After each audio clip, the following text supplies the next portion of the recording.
बेटा ध्यान दीजिए, हम लोग ओसीएम का चैप्टर नंबर 1 डिस्कस कर रहे हैं और ये चैप्टर है principles of management.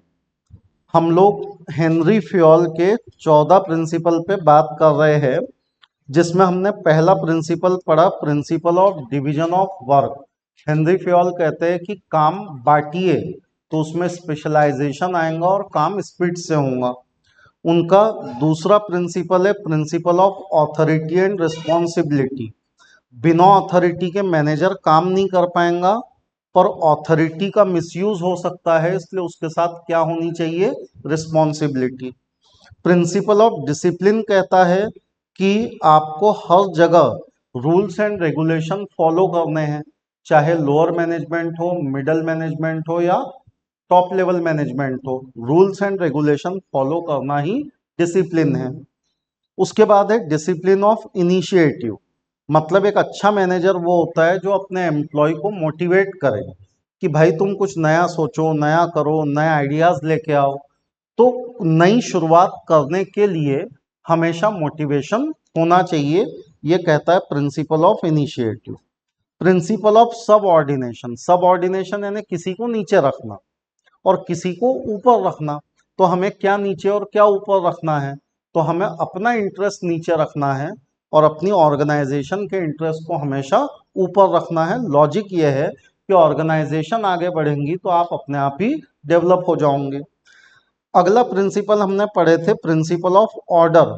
Principle of order यानी हर चीज, हर व्यक्ति अपनी जगह पे होना चाहिए, right thing at right place.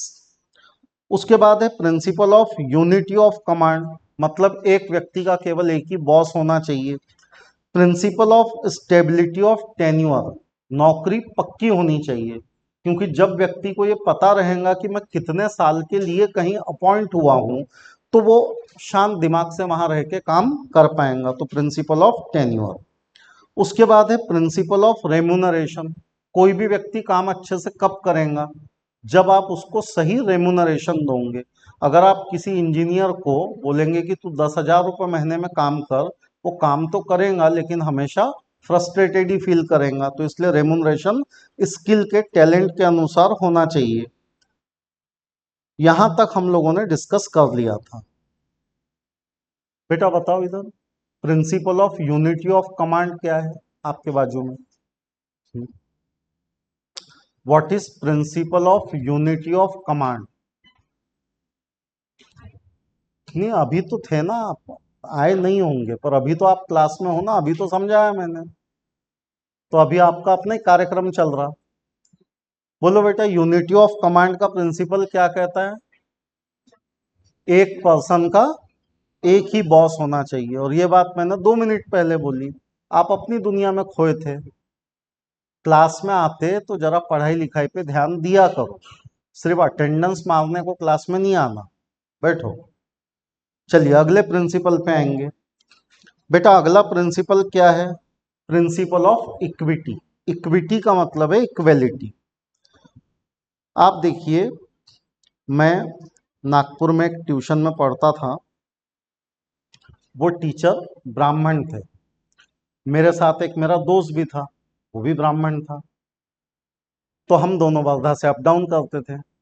किसी दिन अगर क्लास नहीं रही तो सर उसको फोन करके बताते थे कि बेटा आज आना मत, क्लास नहीं है।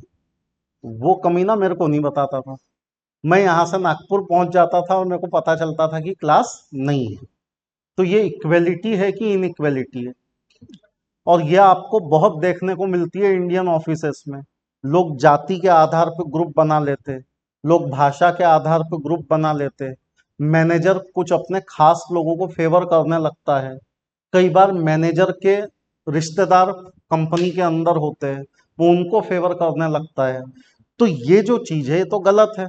तो हेनरी फ्योल बोलते हैं कि जब आप वर्क प्लेस पे हो तो आप इक्वल हो। जैसे इंडिया का वर्क कल्चर कैसा है कि यहाँ पे एक बॉस होता है और लोग जो है वो बॉस के अंडर काम करते हैं। लेकिन अगर आप दूसरे देशों में देखिए तो वहाँ का वर्क कल्चर ऐसा नहीं है। वहाँ पे बॉस होता जरूर है, लेकिन बॉस अपने आप को अपने एम्प्लॉय के बराबर ही मानता है।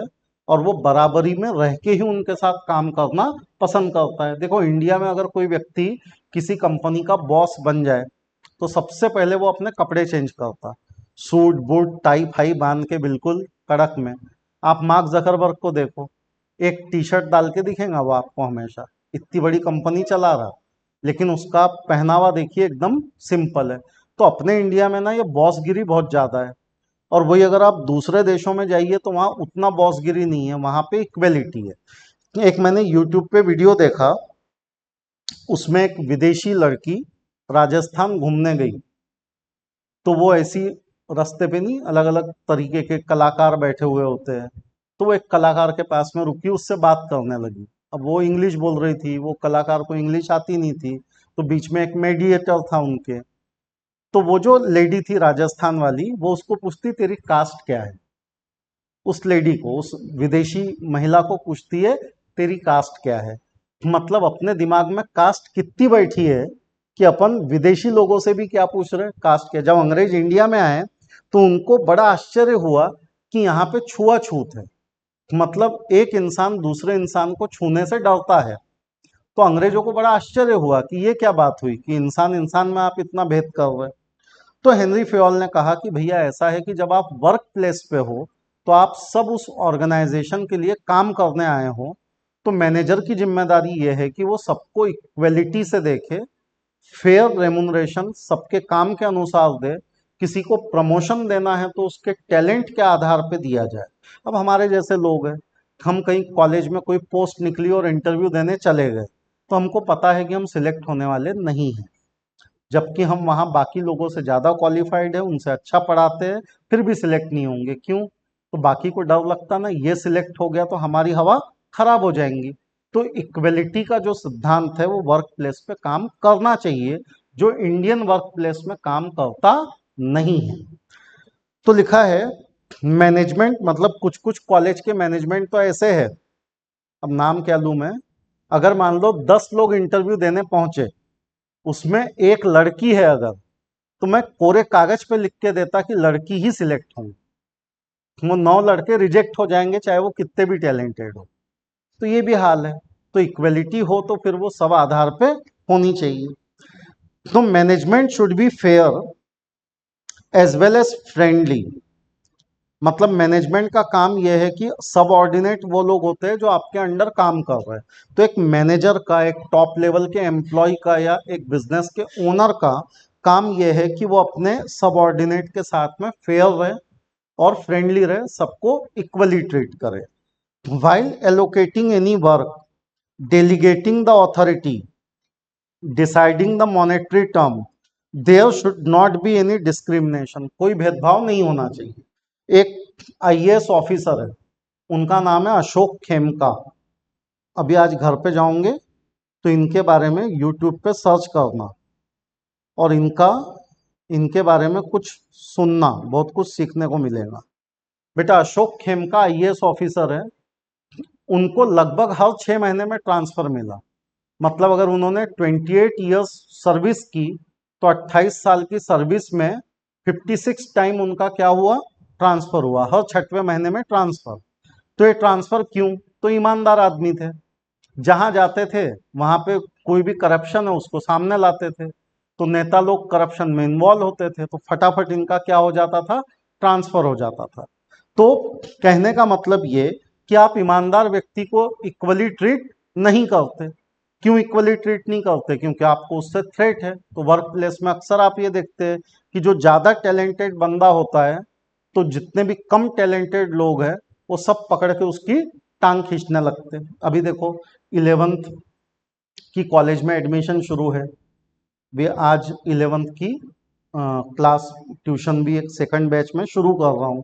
तो बच्चे बताते हैं, बोले सर हम कॉलेज में जाते हैं एडमिशन करने के लिए, तो हमको ऐसा सामने टेबल पे बैठा के प्रवचन देते हैं कि सब करना, इस कॉलेज में आना है तो ट्यूशन नहीं लगाना, वगैरह वगैरह वगैरह। तो ऐसे ऐसे हमको प्रवचन दिए जाते हैं। बोले मतलब बेटा प्रवचन एक कान से सुनो दूसरे से निकाल दो।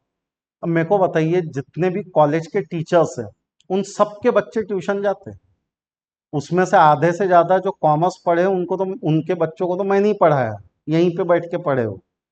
अभी भी 11th की बैच में एक बच्चा है, उसकी मम्मी वहाँ कॉलेज में टीचर है और वो बच्चा ट्यूशन को आता है। तो ये हाल है ना, खुद के बच्चों को ट्यूशन में भेजो और दूसरे के बच्चों को बोलो ट्यूशन में मत जाओ। तो कहने का मतलब ऐसा क्यों होता है, तो ये है थ्रेट, क्वालिटी थ्रेट। तो आप किसी वर्क प्लेस में गए और आप ज्यादा टैलेंटेड है तो लोग क्या करेंगे, आपकी टांग खींचेंगे। हेनरी फ्योल बोलते हैं भाई ऐसा मत करो, सबको इक्वल ट्रीटमेंट दो, जिसका जो कैलिबर है उसको वो काम दो, क्योंकि वो उसको डिजर्व करता है। तो किसी प्रकार का क्या मत करो, डिस्क्रिमिनेशन मत करो, कोई भेदभाव मत करो between the employ. Further the salary and wages of employ working at the same level should be the same. जबकि आप देखिए कि कितना गलत होता है, दो कैटेगरी के एम्प्लॉय हो गए आजकल, एक परमानेंट और एक टेम्पररी। सेम काम कर रहे हैं, जैसे कॉलेज में दो तरह के टीचर है, एक परमानेंट टीचर और एक टेम्पररी टीचर। परमानेंट टीचर भी उतनी देर पढ़ा रहा है, टेम्पररी टीचर भी उतनी देर पढ़ा रहा है। वो टेम्पररी वाले को एक लेक्चर लेने के 100 रुपए मिलते हैं और परमानेंट वाले की पगार जो है वो लाखों में है ना। जो परमानेंट टीचर है वो लाखों में पगार उठा रहा, और जो टेम्पररी टीचर है उसको एक लेक्चर डिलीवर करने के कितने रुपए मिल रहे हैं, 100 रुपए मिल रहे हैं। तो काम सेम है तो सैलरी अलग क्यों। जब काम सेम है तो सैलरी भी कैसी होनी चाहिए, सेम होनी चाहिए।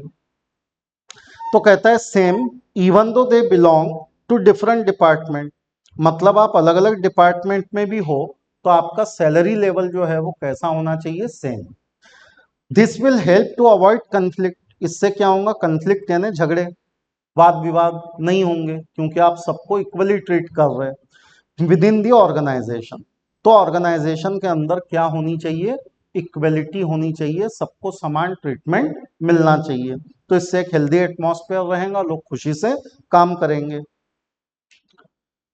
तो लिखा है कि अगर कोई सीनियर एग्जीक्यूटिव है अकाउंट डिपार्टमेंट में और कोई सीनियर एग्जीक्यूटिव है प्रोडक्शन में, तो प्रोडक्शन वाले का और अकाउंट वाले का पगार कैसा होना चाहिए, सेम, क्योंकि वो सेम लेवल पे काम कर रहे हैं तो उसमें इक्वलिटी मेंटेन होनी चाहिए।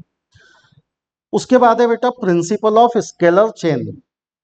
अब स्केलर चेन क्या है वो समझ लो।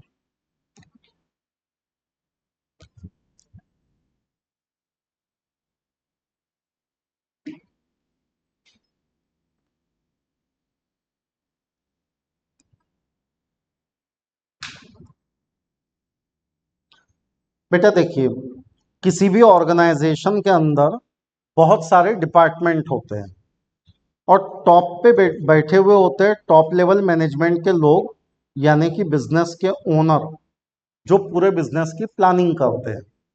उनका एक डिपार्टमेंट है, डिपार्टमेंट वन। ये दूसरा डिपार्टमेंट है, डिपार्टमेंट टू। अब क्या हो रहा है कि इन दोनों डिपार्टमेंट में उन्होंने हायरार्की बनाई हुई है। हायरार्की मतलब ऑथोरिटी का क्रम, कौन किसके ऊपर काम करेगा, कौन किसके नीचे काम करेगा, इसको हम बोलते हैं हायरार्की। तो यहाँ पे मान लीजिए उन्होंने एक हेड ऑफ द डिपार्टमेंट बैठाया, और यहाँ पे भी उन्होंने क्या किया, एक हेड ऑफ द डिपार्टमेंट बैठाया। इमेजिन करो ये डिपार्टमेंट वन प्रोडक्शन डिपार्टमेंट है और ये डिपार्टमेंट टू मार्केटिंग डिपार्टमेंट है। फिर उसके नीचे उन्होंने बैठा दिया मैनेजर, इस डिपार्टमेंट में भी उन्होंने एक बैठा दिया मैनेजर।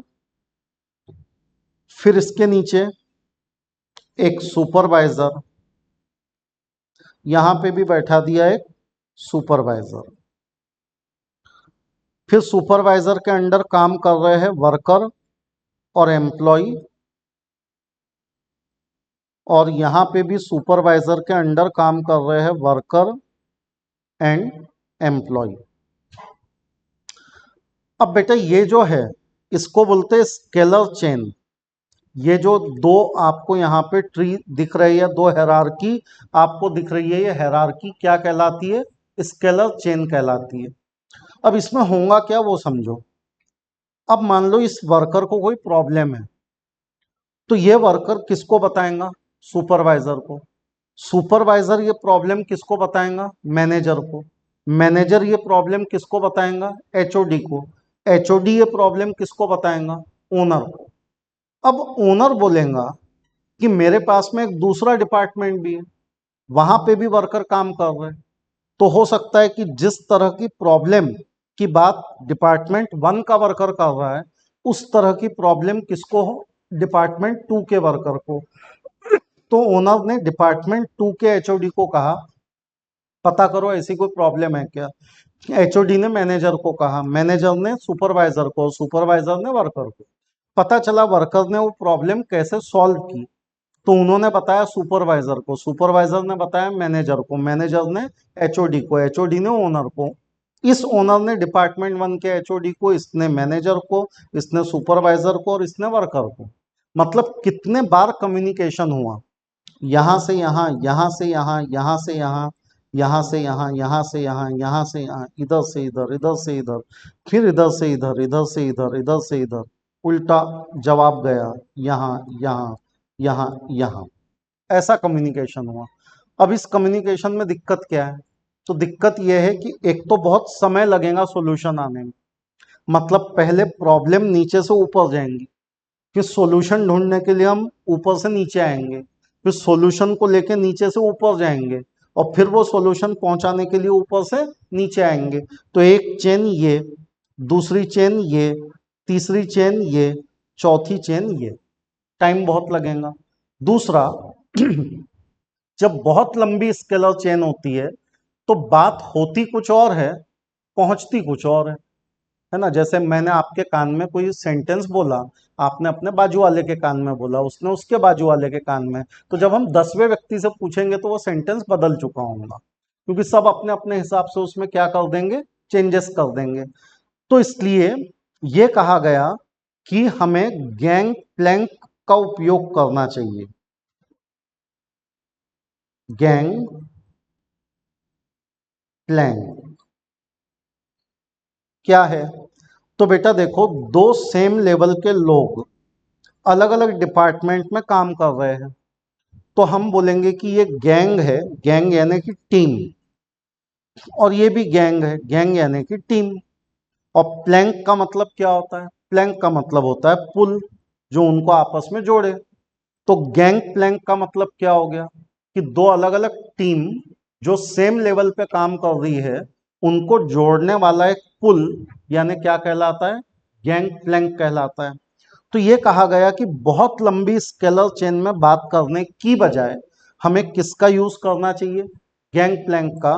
हमको सेम लेवल के एम्प्लॉय को ये फ्रीडम दे देनी चाहिए कि वो सेम लेवल पे अपनी प्रॉब्लम एक दूसरे से डिस्कस करके सॉल्व कर ले। तो अगर इस डिपार्टमेंट के वर्कर को कोई प्रॉब्लम है तो वो दूसरे डिपार्टमेंट के वर्कर से डिस्कस करेगा और अपनी प्रॉब्लम का समाधान कर लेगा। तो इससे ये होगा कि कम्युनिकेशन फास्ट हो गया और उनको सॉल्यूशन भी जल्दी मिल गया। तो कुल मिला के हेनरी फ्योल ये कहते हैं कि स्केलर चेन बहुत लंबी नहीं होनी चाहिए और हमें गैंग प्लैंक का उपयोग करना चाहिए। क्या लिखा है, scalar chain refer to hierarchy of authority. Scalar chain क्या है, तो ये जो मैंने आपको हायरार्की यहाँ पे बताई कि कौन किसके नीचे काम करेगा, ये हायरार्की यानी ही क्या है, स्केलर चेन। कहता है from the top level to the lower level for the purpose of communication. Scalar chain क्यों होती है, ताकि आप कम्युनिकेट कर पाए।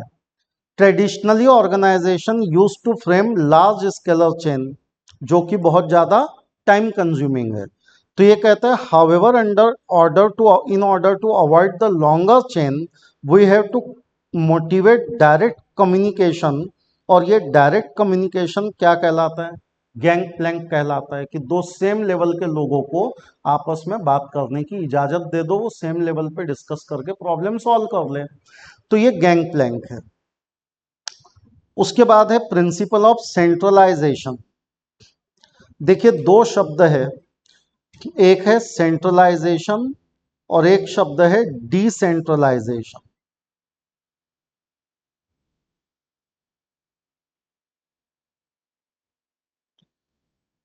अब आप देखिए बेटा, अपने देश में हर राज्य की, हर स्टेट की अपनी सरकार है, अपनी गवर्नमेंट है, लेकिन केंद्र में भी एक सरकार है जो पूरे देश की है।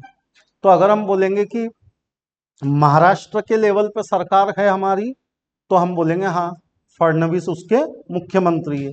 हम कहेंगे स्टेट के लेवल पे भी सरकार है और कंट्री के लेवल पे भी है, नरेंद्र मोदी उसके प्राइम मिनिस्टर है।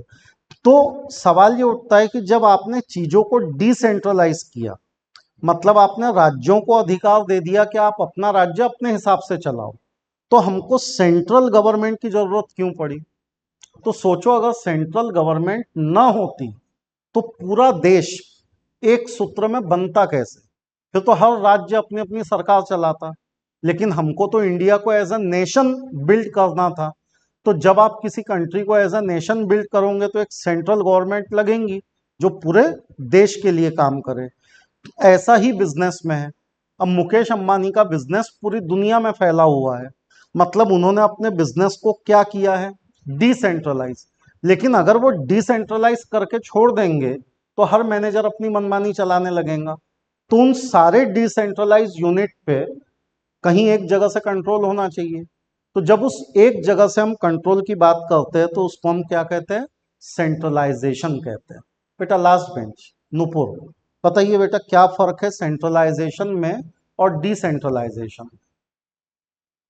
खड़े हो जाइए, बताइए सेंट्रलाइजेशन और डिसेंट्रलाइजेशन में क्या अंतर है?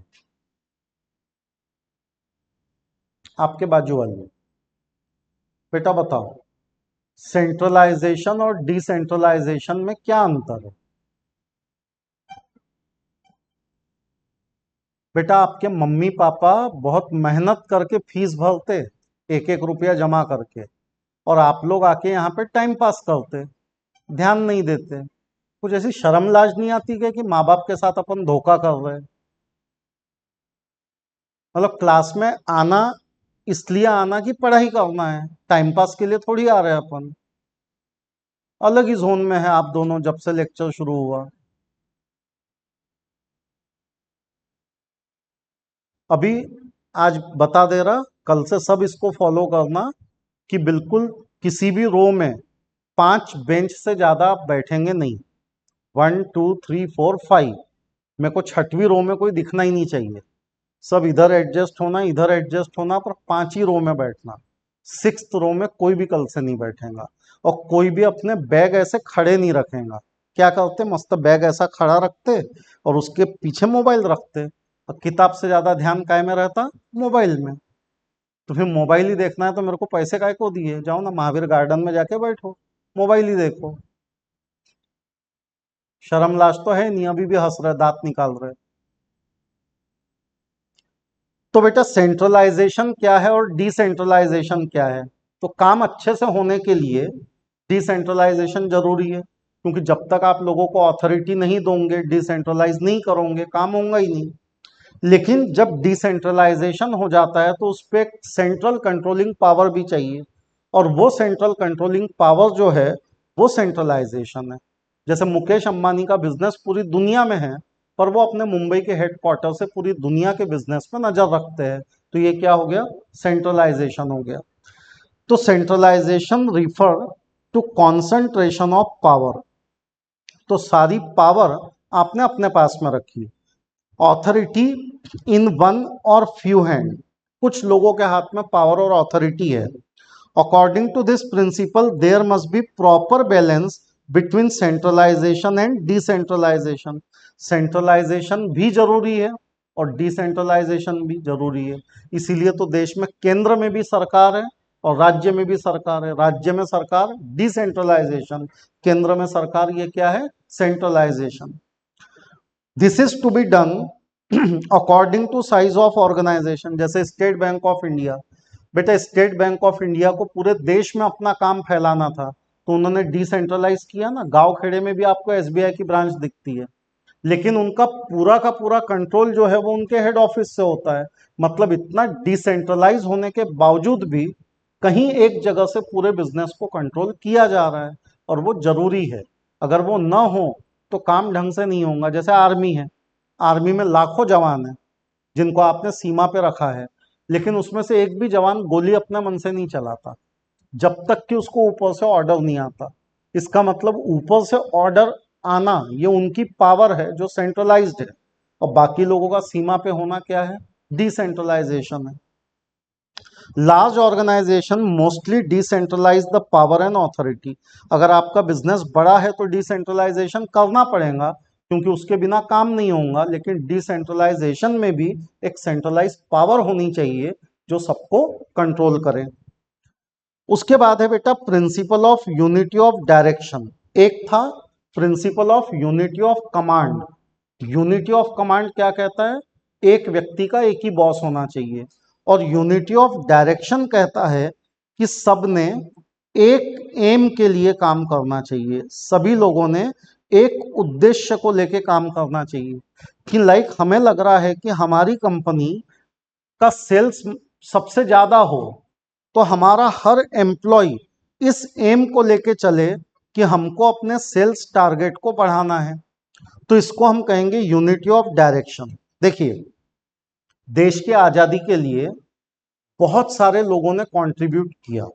भगत सिंह, चंद्रशेखर आजाद, अशफाकुल्ला खान, सभी लोगों ने अपना अपना कंट्रीब्यूशन दिया। हाँ, तो पानी पिलाओ, नीचे ले जाओ, आप भी बैठ जाओ,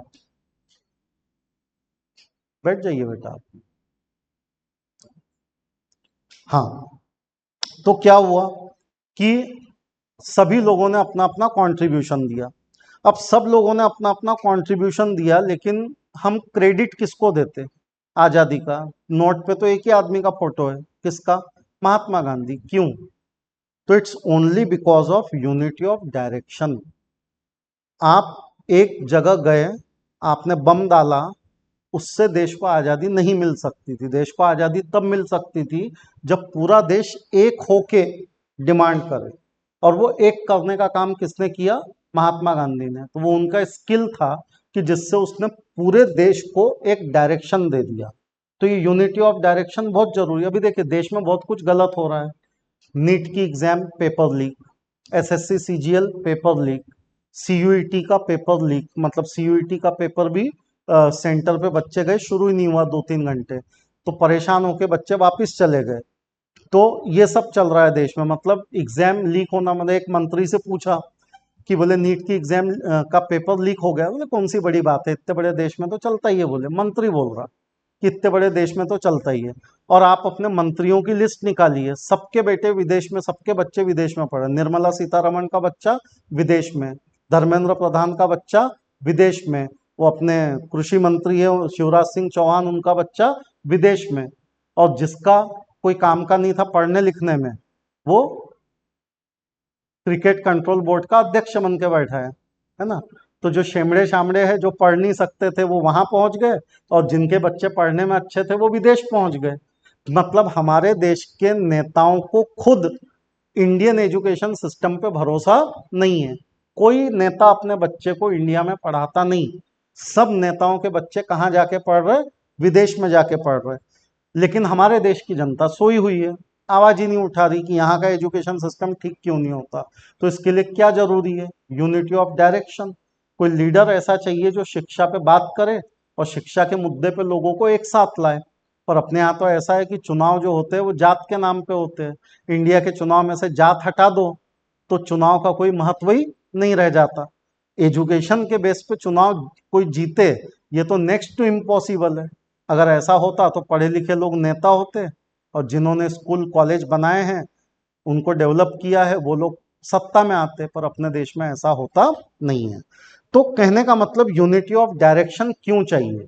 तो बेटा, एक ऑर्गेनाइजेशन में हजारों लोग काम कर रहे हैं, तो आपको एक ऐसा लीडर चाहिए जो हजारों लोगों को एक दिशा में ले आए कि भैया हमको इस एम के लिए काम करना है। तो जब उद्देश्य बड़ा रहेगा तो सब एक दिशा में काम करेंगे, आगे बढ़ेंगे। तो लिखते हैं कि it state that there should be one head and one plan.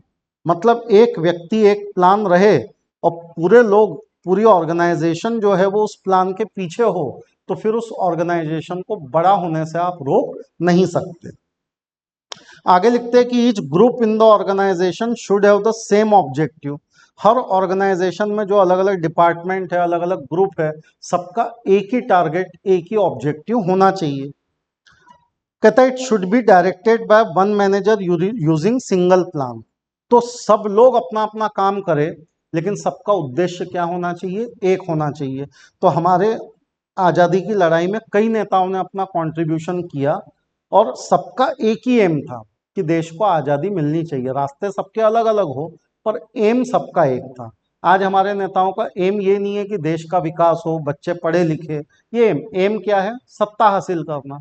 इसके लिए लोगों को आपस में झगड़े लगा दो, हिंदू मुस्लिम करवा दो और सत्ता पे बैठ जाओ। ये है, पढ़ाई लिखाई की बात तो कोई करता नहीं, खुद ही नहीं की इन्होंने अपने जिंदगी में, तो ये आपको क्या सिखाएंगे पढ़ाई लिखाई क्या है।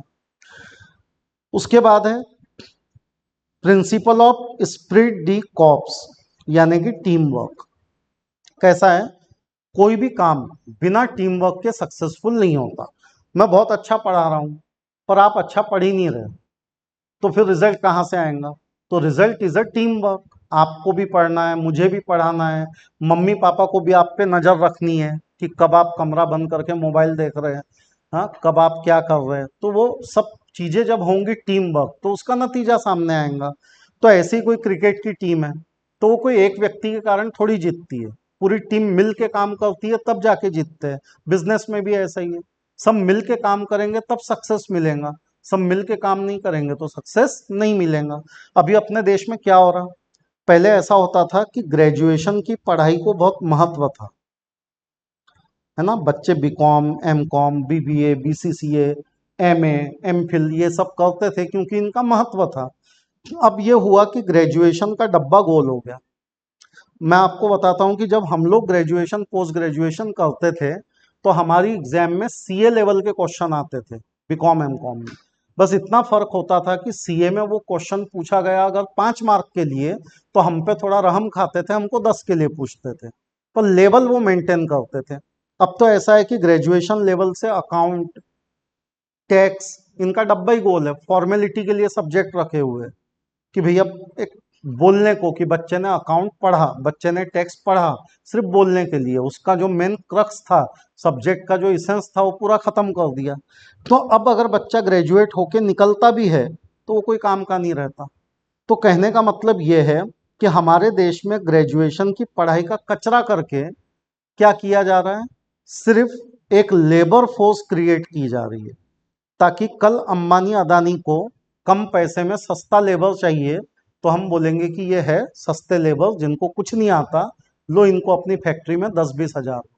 आप बताओ, महान महान कॉलेज बच्चों को एमबीए करवा रहे, पैकेज दे रहे 1.2 लाख का पैकेज।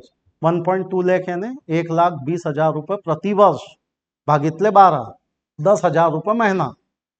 अब एमबीए करके अगर बच्चा 10,000 रुपये महीना कमा रहा तो फिर वो एमबीए कर ही क्यों रहा। हमारे यहाँ पे जो अनपढ़ लोग हैं उनमें बेरोजगारी का दर है 3%, और जो पढ़े लिखे ग्रेजुएट है उनमें बेरोजगारी का दर कितना है, 13%। पढ़े लिखे लोग 13% बेरोजगार हैं और जो अनपढ़ है वो 3% बेरोजगार। तो अभी आप अपने भविष्य की चिंता शुरू कर दो कि आपको क्या करना है ना। आपको ग्रेजुएशन करना है किसी लोकल कॉलेज से और अपने आप को ये 13% बेरोजगार की कैटेगरी में डालना है क्या, या 10,000 वाले रोजगार की कैटेगरी में, वो आपके हाथ में है। इसलिए थोड़ा सा पढ़ाई लिखाई पे ध्यान दो। तो बेटा ये पूरा एजुकेशन सिस्टम कब बदलेगा, जब सब मिलके टीम वर्क करेंगे, सब मिलके काम करेंगे तो एजुकेशन सिस्टम बदलेगा। ऐसे ही कोई ऑर्गेनाइजेशन कब बदलेंगी, तो एक आदमी के एफर्ट से नहीं बदलेंगी। जब ऊपर से लेके नीचे तक, टॉप लेवल से लेके लोअर लेवल तक सब एक टीम बन के काम करेंगे तो हम कहेंगे तब ऑर्गेनाइजेशन बदलेंगी। They should made realize that the organizational goal are achieved only due to combined effort, कि आप मिलके काम करोगे तो आपका टारगेट अचीव होगा। Manager should build a sense of togetherness, manager को चाहिए कि वो लोगों के अंदर एक टुगेदरनेस की भावना लाए कि हमको मिल के काम करना है, एक साथ काम करना है, आपस में झगड़े नहीं करना है। आपने चक दे इंडिया देखी होंगी, है ना, उसमें जो शाहरुख खान का कैरेक्टर है उसका पूरी पिक्चर में काम क्या है कि एक बिखरी हुई टीम है जो आपस में लड़ते रहती है, उनको एक करना। तो अल्टीमेटली टीम जीत कैसे रही, तो वो खेल सुधार के थोड़ी जीत रही, वो टीम वर्क से जीत रही। खेल तो सबका ही अच्छा था। तो कोई भी ऑर्गेनाइजेशन आगे तब जाएंगी जब वो सबको एक साथ लाएंगी। तो वर्कर वर्क विथ यूनिटी, सबको मिलके एकता के साथ काम करना पड़ेगा। देखो अंग्रेज क्या करते थे, आपने इतिहास में पढ़ा होगा, अंग्रेजों की एक पॉलिसी थी, डिवाइड एंड रूल। पढ़ेगे कभी हिस्ट्री में? क्या करते थे अंग्रेज? हिंदू मुस्लिम में आपस में झगड़ा लगाते थे, या जाति जाति में झगड़ा लगाते थे और राज करते थे। हमारे नेता लोग क्या कर रहे हैं? वो भी तो वही कर रहे हैं। जनता को इतनी सी बात नहीं समझ में आ रही कि जो अंग्रेजों ने किया वही नरेंद्र मोदी कर रहे हैं। अंग्रेज भी डिवाइड एंड रूल पे थे, नरेंद्र मोदी भी डिवाइड एंड रूल कर रहे हैं। तो हमको ये बेसिक सी बात क्यों नहीं समझ में आ रही कि अंग्रेजों की नीति पे ही देश चल रहा, और इसलिए देश एक नहीं होगा तो प्रगति कैसे होंगी? वैसी ऑर्गेनाइजेशन एक नहीं होंगी तो उसकी प्रगति कैसे होंगी? इसलिए जरूरी है यूनिटी ऑफ कमांड के साथ साथ unity of direction and team work. तो यूनिटी ऑफ कमांड भी चाहिए, यूनिटी ऑफ डायरेक्शन भी चाहिए, और हमको टीम वर्क भी चाहिए। तो यहाँ रुकेंगे बेटा, बाकी कर लेंगे।